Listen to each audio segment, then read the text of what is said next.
Eu sinceramente não consigo, eu não sei o que é que esses cristãos querem, ou aqueles que estão apoiando, né, o boicote dessa aberração, né, que é contra o Senhor.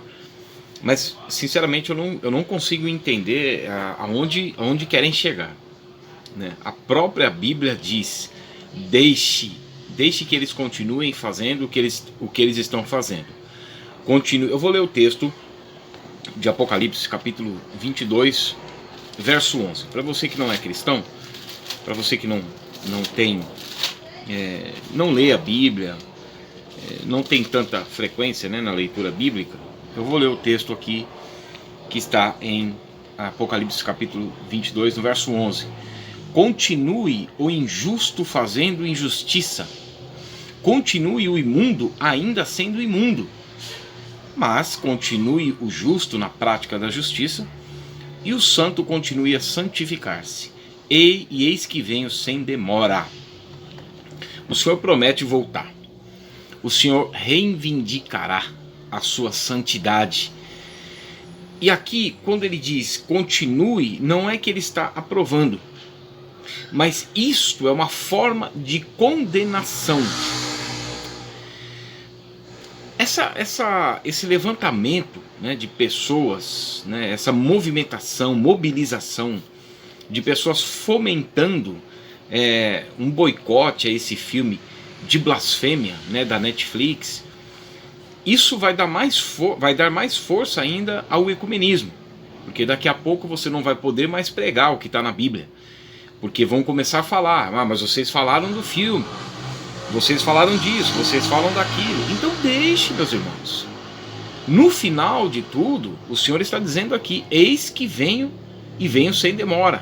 Ainda que os escarnecedores, 2 Pedro capítulo 3, verso 3, diz que nos últimos dias viriam os escarnecedores com seus escárnios. Eles estão fazendo o papel deles. E eu vou entrar nessa questão. Mas quando nós ficamos: olha, vamos fazer um boicote, vamos nos levantar, vamos nos mobilizar, e abaixo assinado, e isso e aquilo, a nossa luta não é contra sangue e carne. Em Efésios capítulo 6, quando o apóstolo Paulo diz para tomarmos a armadura de Deus, ele diz que a nossa luta não é contra sangue e carne, mas contra principados e potestades. Nós temos um Senhor que prometeu voltar. Então nós temos que aguardar. Nós temos que aguardar, não interferindo na condenação do ímpio. O que essas pessoas estão fazendo é porque elas já estão entregues à própria condenação. Não é porque elas estão fazendo isso que serão condenadas. Pelo contrário, elas estão entregues à sua condenação. Elas não foram a Cristo para ter vida, como dizem em João 5,40. Então a condenação é essa, de João 3,19, que a luz veio ao mundo, a palavra de Deus, a revelação de Deus, a oferta pelo pecado, como dizem em 53, 10 e 11 de Isaías, mas eles rejeitaram. E isso é evidenciado através das suas obras mortas, malignas, obras das trevas, que são os frutos que os identificam, né, que os identificam. Então quando nós vemos lá em Romanos capítulo 1, verso 18 a 28, principalmente no verso 28, quando o apóstolo Paulo diz: e por isso, por haverem rejeitado a Deus, por haverem rejeitado a luz que veio ao mundo, lâmpada para os meus pés é a tua palavra e luz para os meus caminhos.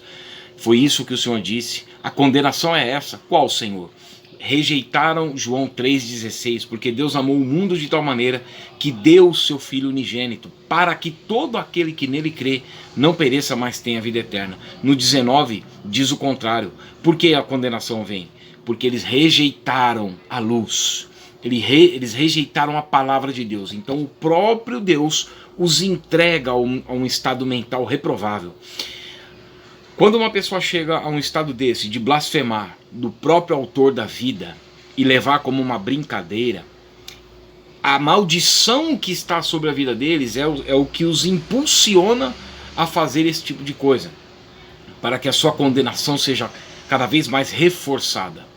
1 Tessalonicenses capítulo 2, verso 16, diz que eles foram enchendo a medida do pecado deles. a ira de Deus caiu sobre eles afinal. Sabe qual chance existe de salvação eterna para essas pessoas? Nenhuma, porque eles já foram entregues à condenação e à operação do erro e do engano que o próprio Deus envia para que eles creiam na mentira, a fim de serem julgados tantos quantos não acolheram o amor da verdade para serem salvos. Para com esse negócio de abaixo-assinado. Vai ler a tua Bíblia. Continue a santificar-se, a separar, né? A palavra hagios do grego.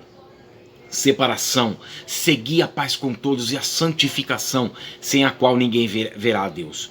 Romanos capítulo 2, verso 5 diz que por causa da dureza do coração deles e um coração impenitente, que não se penitencia, não se cobra, o ímpio ele é identificado na Bíblia, lá no Salmo capítulo 10, no verso 4, como aquele que não investiga, ele não examina a palavra de Deus, e em todas as suas cogitações dos seus pensamentos são não a Deus. Então ele vai vivendo do jeito que ele acha que tem que viver, entregues a um estado mental reprovável, entregue à sua própria natureza humana caída e corrompida e destinados à ira de Deus.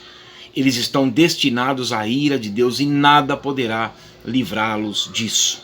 Só que nós, como temos a promessa de Deus de 1 João 2,25, a promessa que ele nos fez, a vida eterna, então como nós temos tais promessas, nós nos santificamos, como diz em 2 Coríntios capítulo 7, verso 1, como diz 2 Timóteo capítulo 2, verso 21, que se nós temos essa promessa, então nós nos santificamos, nós nos tornamos vasos de honra, porque nós temos então a promessa do Senhor. Vai ler a tua Bíblia, estude escatologia, entenda o cenário do tempo do fim, deixa esse pessoal, porque eles já estão entregues à própria condenação deles.